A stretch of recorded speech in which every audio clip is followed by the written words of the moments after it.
ये कहानी school trip में ट्रिनिडाड आइलैंड पर घूमने गए दो क्लासमेट्स की है, जिनके साथ कुछ ऐसा हो जाता है कि वो दोनों एक सुनसान टापू पर फंस जाते हैं जहां दूर दूर तक इंसान का नामो निशान नहीं है। और आखिरकार वो दोनों वहां कैसे सरवाइव करते हैं और उन दोनों के बीच क्या क्या कांड होता है, यही हम आज की मूवी में देखने वाले हैं। तो कहानी की शुरुआत होती है एमा नाम की एक खूबसूरत लड़की को दिखाते हुए, जो सुबह जल्दी उठकर अपने स्कूल जाने के लिए तैयार हो रही होती है। एमा अपनी स्कूल में एक बहुत ही अच्छी और फेमस स्टूडेंट है, जिसके बहुत सारे फ्रेंड्स हैं। दूसरी तरफ हम डीन को देखते हैं, जो एमा की तुलना में बहुत ही आलसी लड़का है। उसे ना तो जल्दी स्कूल जाने की टेंशन होती है और ना ही एग्जाम की। वो सुबह लेट उठता है और सीधे बाथरूम में जाकर ब्रश करने के बाद तुरंत वीडियो गेम खेलने बैठ जाता है। तभी उसके डैड उसे कहते हैं कि उसके स्कूल जाने का टाइम हो गया। वहीं हम एमा और उसकी छोटी बहन स्टेसी को देखते हैं, जिनको उनकी माँ, जिसका नाम बारबरा है, वो उन दोनों को स्कूल छोड़ने आती है। उसके बाद एमा स्कूल में पहुंचकर अपने बेस्ट फ्रेंड लिजी से मिलती है, और जब वो बातें कर रहे थे तभी स्टीफन नाम का एक होनहार लड़का आकर एमा को हेलो कहता है। ये देखकर लिजी एमा को चिढ़ाने लगती है। अब उसी दिन क्लास में मिस्टर क्रिश्चियन सेंट, जो उनके टीचर हैं, वो बताते हैं कि बस अगली सुबह ठीक 7 बजे ट्रिनिडाड आइलैंड ट्रिप के लिए निकलेगी। वो आगे बता ही रहे होते हैं कि तभी एमा क्लास में लेट पहुंचती है और डीन भी पीछे से आकर एमा से टकरा जाता है और उसे सॉरी शहजादी कहता है। इसके बाद जब मिस्टर क्रिश्चियन सेंट ट्रिप के बारे में और जानकारी दे रहे थे, तभी लिजी एमा से कहती है कि डीन भी ट्रिप पर जा रहा है अपने पिता के पैसों की वजह से। डीन उनको बताता है कि तुम्हारी बातें यहाँ तक सुनाई दे रही हैं। लंच के समय लिजी अपने दोस्तों को बताती है कि स्टीफन ने एमा को सुबह हेलो कहा था और ट्रिप में जाकर हमारे पास एक हफ्ता होगा ताकि हम सब मिलकर एमा और स्टीफन को एक रूम में मिलवा सकें एक्शन कराने के लिए। पर एमा कहती है कि हमें ये सब छोड़कर ट्रिप पर ध्यान देना चाहिए। अब सभी जब बातें कर रहे थे तभी एमा की नजर डीन पर पड़ती है, जो चाकू से सेब काट रहा था। तभी वहाँ एक टीचर आती है और वो डीन को स्कूल में चाकू लेकर आने के लिए डांटती है और फिर उसे प्रिंसिपल के ऑफिस में ले जाती है। वही लिजी अपने दोस्तों से कहती है कि एमा को डीन जैसे लड़कों के साथ नहीं रहना चाहिए, क्योंकि स्कूल का सबसे हॉट लड़का स्टीफन एमा को पसंद करता है। अगले दिन सुबह एमा ट्रिप के लिए अपना सामान पैक करते हुए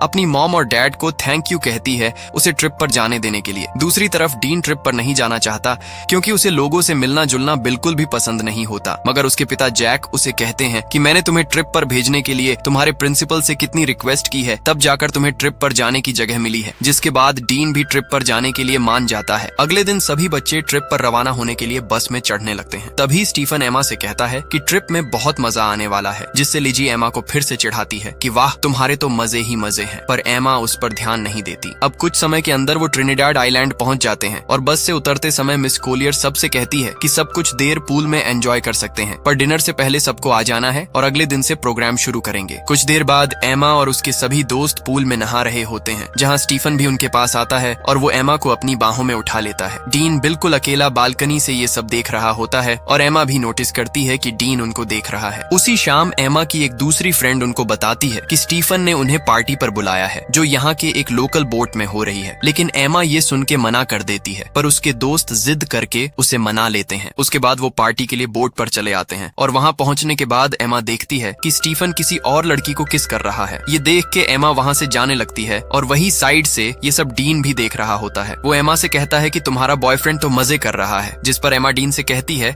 कि तुम्हें इन सब से कोई मतलब नहीं होना चाहिए। तभी अचानक वहाँ पुलिस आ जाती है, क्योंकि पुलिस को पता चल गया था कि यहाँ स्टूडेंट पार्टी में ड्रग्स ले रहे हैं। स्टूडेंट पुलिस को देखकर ड्रग्स को पानी में फेंकने लगते हैं। उसी हड़बड़ी में गलती से एमा का पैर फिसल जाता है और वह सीधा पानी में गिर जाती है। उसे गिरते हुए डीन देख लेता है तो वो भी उसे बचाने के लिए पानी में कूद जाता है और फिर उसे एक छोटी बोट में चढ़ा देता है। उस बोट की रस्सी बड़ी बोट से बंधी हुई थी, तो डीन उस रस्सी को काटने लगता है। एमा उसे ऐसा करने से मना करती है, मगर डीन कहता है कि मुझे पुलिस के झंझट में नहीं पड़ना है। पुलिस के जाने के बाद हम बड़े बोट तक पहुंच जाएंगे। लेकिन थोड़े ही समय के अंदर वो बोट उनसे काफी दूर चली जाती है और तभी वहाँ पर तूफान और बारिश शुरू हो जाती है। लेकिन इससे बड़ी प्रॉब्लम तो ये थी कि जिस बोट पर वो दोनों बैठे हैं, उस बोट में मोटर भी नहीं है, जिस वजह से वो अब यहाँ पूरी तरह से फंस चुके हैं। तभी उनके सामने से अचानक एक बड़ी सी लहर आती है और दोनों कसकर बोट को पकड़ लेते हैं। अगली सुबह ये दोनों लहरों की वजह से अरेबियन सागर में पहुंच गए थे। डीन का फोन भी पानी में भीग चुका था और एमा के फोन में नेटवर्क नहीं था। एमा डीन से कहती है कि इससे अच्छा तो हमें उस पार्टी बोट के साथ ही चले जाना चाहिए था, कम से कम ये मुसीबत तो हमारे सर नहीं लगती। मगर डीन कहता है कि चिंता मत करो, कोई न कोई हमें लेने आ जाएगा। वो बात ही कर रहे थे तभी एमा को थोड़ी दूरी एक आइलैंड दिखाई देता है, जिसके बाद डीन बोट को उस आइलैंड की तरफ ले जाने लगता है। कुछ देर बाद जैसे तैसे करके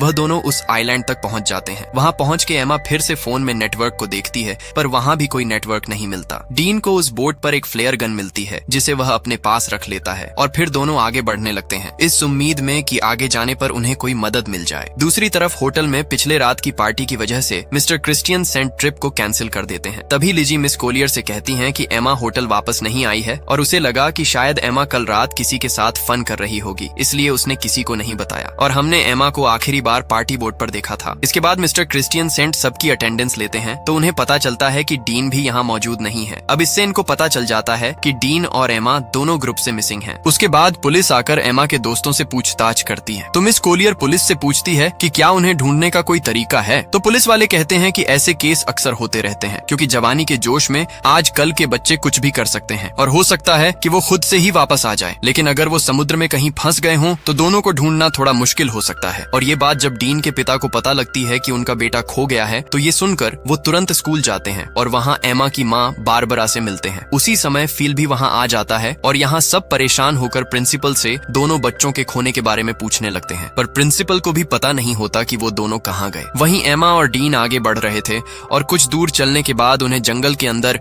एक खूबसूरत वाटरफॉल दिखाई देता है। डीन को ये बहुत अच्छा लगता है। वो एमा से उसकी एक तस्वीर लेने के लिए कहता है, पर एमा उसे मना कर देती है कि उसे ये सब नहीं करना है और जल्दी घर वापस जाने के बारे में सोचना है। वह बताती है कि मुझे इस ट्रिप में प्रोजेक्ट के लिए अच्छे मार्क चाहिए थे क्योंकि मैं आगे प्रिंसटन यूनिवर्सिटी में पढ़ना चाहती हूँ। अगर हम जल्द से जल्द यहाँ से नहीं निकल पाए तो सब खत्म हो जाएगा। इसके बाद वो आगे बढ़ते हैं और कुछ घंटे बाद वो दोनों इस आइलैंड के बिल्कुल किनारे पर आ जाते हैं, पर अब तक यहाँ उन्हें न कोई रास्ता मिला था और न ही कोई मदद। ये देख के वो वापस बोट की तरफ जाने का सोचते हैं। जब वो दोनों वापस बोट की तरफ आते हैं तो उनकी बोट वहाँ नहीं थी। तेज लहरों की वजह से वह पानी में बह चुकी थी और अब सिर्फ उन्हें वहाँ एक लाइफ जैकेट मिलता है। मदद की तलाश में इनको यहाँ पूरा दिन गुजर जाता है, लेकिन यहाँ किसी का नामो निशान नहीं मिलता और सूरज भी धीरे धीरे डूबने लगता है। इसके बाद डीन आग जलाता है और दोनों यहीं पर रात गुजारने का फैसला करते हैं। डीन देखता है कि एमा को ठंड लग रही है तो वो एमा को अपनी शर्ट उतार कर दे देता है। एमा बताती है कि हमारे पेरेंट्स हमें ढूंढ लेंगे, मुझे पूरा भरोसा है। जिसके बाद डीन तो सो जाता है पर एमा वहीं बैठी रहती है। तभी एमा को झाड़ियों से कुछ आवाजें सुनाई देती है। एमा पूछती है कि कौन है वहाँ, लेकिन सामने से कोई आवाज नहीं आती। एमा डर के मारे वहीं बैठी रहती है। अगली सुबह डीन की आंख खुलती है तो वह देखता है कि एमा यहाँ नहीं है। वो डर के मारे उसे इधर उधर ढूंढने लगता है, मगर तभी उसको एमा समुद्र के किनारे पर SOS लिखते हुए दिखाई देती है। तो वो पूछता है कि तुम क्या कर रही हो। तो वो कहती है कि मैं मदद बुलाने की कोशिश कर रही हूँ। उसके बाद डीन समंदर में नहाने चला जाता है और एमा उसे देखने लगती है। दूसरी तरफ होटल में मिस्टर क्रिश्चियन सेंट एमा और डीन के पेरेंट्स को बताते हैं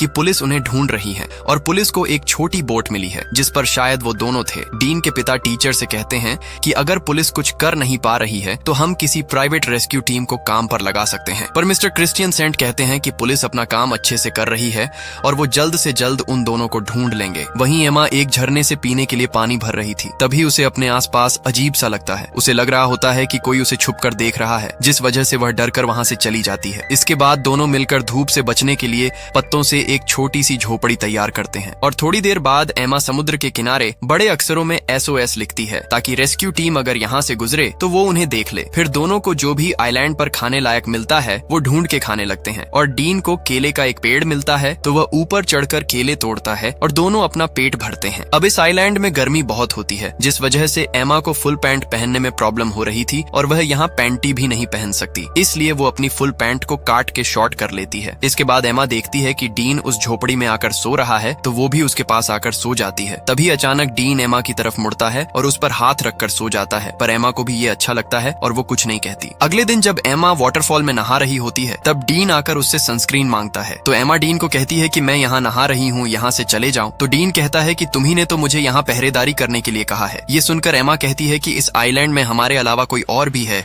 इसलिए मैंने कहा था। उधर होटल में बारबरा एमा को लेकर बहुत परेशान थी और न्यूज में ये बताया जा रहा था कि एमा और डीन के बारे में अब तक कोई जानकारी नहीं मिली है और अब पुलिस को लगता है कि वो दोनों मर चुके हैं और अब वो उनकी लाश ढूंढ रहे हैं। वही अब फील घर जाने के लिए तैयार हो रहा था क्योंकि एमा की छोटी बहन स्टेसी घर पर अकेली थी, पर बारबरा अभी भी बहुत परेशान थी। तो फिल बारबरा से कहता है कि एमा जल्द ही मिल जाएगी, तुम चिंता मत करो और अपना ख्याल रखना। अगले दिन जैक बारबरा के साथ हेलीकॉप्टर लेकर एमा और डीन को ढूंढने निकल पड़ता है और अब आइलैंड में थोड़ी देर के बाद रात होने वाली है और एमा डीन को बता रही होती है कि उसे अपने मॉम डैड और छोटी बहन की बहुत याद आ रही है। तभी डीन को वहाँ पर किसी इंसान की खोपड़ी मिलती है जिसे देखकर एमा बहुत डर जाती है और कहती है कि ये भी हमारी तरह शायद यहाँ फंस गया होगा और वो भी उसी उम्मीद में होगा कि उसे कोई ढूंढ लेगा। लेकिन उसकी जिंदगी इसी आइलैंड पर खत्म हो गई और शायद हम भी पूरी जिंदगी यही फंसे रहेंगे। डीन एमा को समझाता है कि हो सकता है ये कोई मछुआरा या फिर कोई स्मगलर होगा जो यहाँ आकर मर गया था, लेकिन हमारे पीछे हमारे पेरेंट्स हैं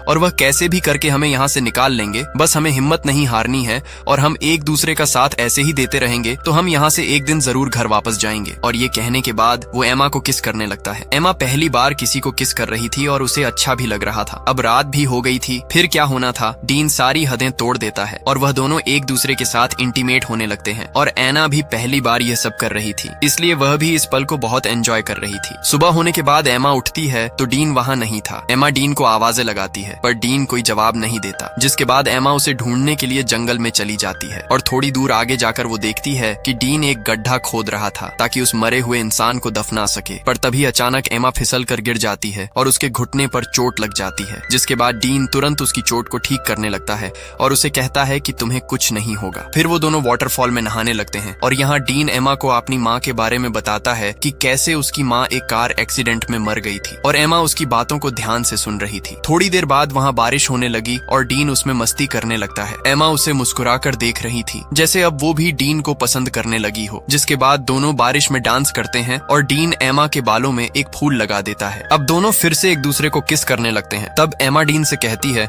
कि मुझे फिर से तुम्हारे साथ इंटीमेट होना है, जिसके बाद डीन एक बार फिर से इंटीमेट होने की तैयारी शुरू कर देता है। वहीं अब न्यूज में बताया जाता है कि एमा और डीन के लापता हुए 1 महीना गुजर चुका है और पुलिस को लगता है कि वो अब जिंदा नहीं रहे, इसलिए पुलिस ने उन्हें ऑफिशियली ढूंढना बंद कर दिया है। पर एमा के दोस्तों को अभी भी लग रहा है कि एमा और डीन अभी भी जिंदा हैं और बारबरा को भी उम्मीद थी कि एमा अभी भी जिंदा है। जिसके बाद जैक और बारबरा सड़कों पर एना और डीन की मिसिंग रिपोर्ट बांटते हैं, जिन पर एमा और डीन के बारे में जानकारी दी हुई थी। ये सब कुछ करने के बाद जैक बारबरा से कहता है कि उन्होंने सब करके देख लिया पर फिर भी एमा और डीन नहीं मिल रहे हैं। अब शायद हमें घर वापस लौट जाना चाहिए। ये सुनकर बारबरा टूट जाती है और उसे भी लगने लगा कि अब उसे भी एमा को भूल जाना चाहिए। दूसरी तरफ डीन और एमा को ऐसे ही उन्हें कुछ और हफ्ते बीत जाते हैं और दोनों आइलैंड के खूबसूरत एनवायरनमेंट के मजे लेने लगते हैं। वो समुद्र में नहाते हैं और बहुत एंजॉय करते हैं। उन दोनों का जब भी मन करता है तो वह दोनों इंटीमेट होने लगते हैं। वही एमा को भी इस सब में बहुत मजा आता है। अब ये सब कुछ होने के बाद एमा डीन से पूछती है कि तुमने पहली बार कैसे किया था और वो कौन थी। तो डीन बताता है कि जब मैं स्कूल में था तब मेरी एक दोस्त थी जो मुझसे उम्र में बड़ी थी। पहली बार मैंने उसके साथ किया था। अब डीन जानता था कि एमा का ये सब कुछ पहली बार था, तो वो पूछता है तुम्हें कैसा लगा। तो वो बताती है कि अच्छा था, लेकिन ऐसा करते वक्त गलत जगहों पर रेत चली गई है, पर मुझे एक बार और तुम्हारे साथ फिजिकल होना है। जिसके बाद दोनों फिर से शुरू हो जाते हैं। अब आगे हम देखते हैं कि दोनों जंगल में कुछ फल लाने के लिए जाते हैं। जब डीन फल तोड़ रहा होता है तभी अचानक उन्हें एक प्लेन की आवाज सुनाई देती है। दोनों खुली जगह की तरफ भागने लगते हैं और डीन जल्दी से आकर उस प्लेन को सिग्नल देने के लिए एमा के बैग में फ्लेयर गन ढूंढने लगता है, पर उसे वो नहीं मिलती। लेकिन तब तक वो प्लेन उनसे बहुत दूर चला जाता है। इसके बाद एमा भी उस फ्लेयर गन को ढूंढने लगती है, पर उसे भी नहीं मिलती। तब एमा को लगता है कि इस आइलैंड पर उनके अलावा कोई और भी है जो उनकी चीजें चुरा रहा है। इन दोनों को अब यहाँ कुछ दिन और बीत जाते हैं, मगर अब तक उन्हें बचाने कोई नहीं आया होता है। दोनों झोपड़ी में बैठकर बात करने लगते हैं कि उन्हें अब घर वापस जाने की उम्मीद छोड़ देनी चाहिए और यहाँ जंगल में एक दूसरे के साथ रहने का फैसला कर लेना चाहिए। फिर एक दिन एमा उल्टी करने लगती है। डीन ये देखकर उससे पूछता है कि क्या तुम प्रेग्नेंट हो। एमा कहती है कि नहीं, ये उल्टी बस ऐसे ही हो गई है। इसके बाद एमा अच्छा महसूस करने के लिए डीन के साथ लेट जाती है। तभी अचानक एमा की खोई हुई चीजें ऊपर से गिरने लगती हैं। जब वो दोनों ऊपर देखते हैं तो वहाँ पेड़ पर एक बंदर होता है जो उनका सामान फेंक रहा होता है। तभी वो देखते हैं कि बंदर के हाथ में वही फ्लेयर गन भी है जो इन दोनों को उस दिन नहीं मिली थी। एमा बंदर को एक केला दिखाती है तो वह बंदर उस गन को नीचे फेंक देता है और अब फिर से इन दोनों को घर वापस जाने की एक उम्मीद दिखाई देती है। इसके बाद जब वो दोनों मछली पकड़ रहे होते हैं तभी उन्हें एक हेलीकॉप्टर की आवाज आती है। दोनों भागते हुए खुली जगह पर आते हैं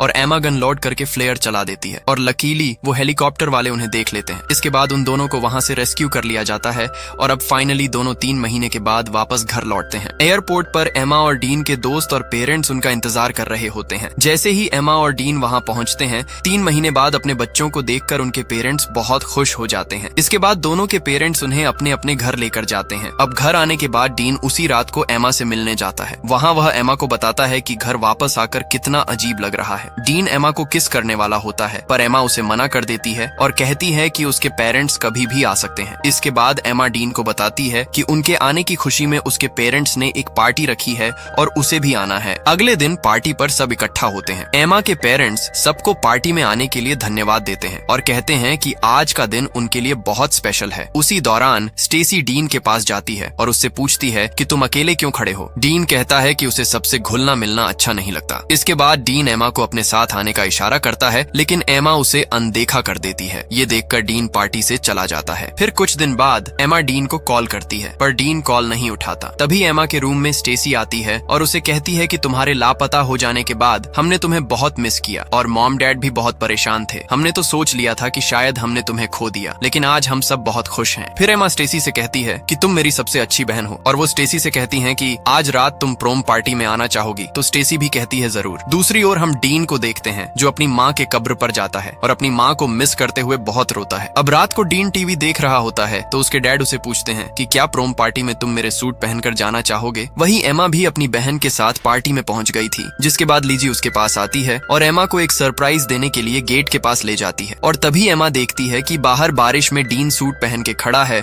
और एमा का इंतजार कर रहा है। इसके बाद एमा बाहर जाती है और दोनों एक दूसरे को किस करने लगते हैं और इसी के साथ ये कहानी यहीं पर खत्म हो जाती है।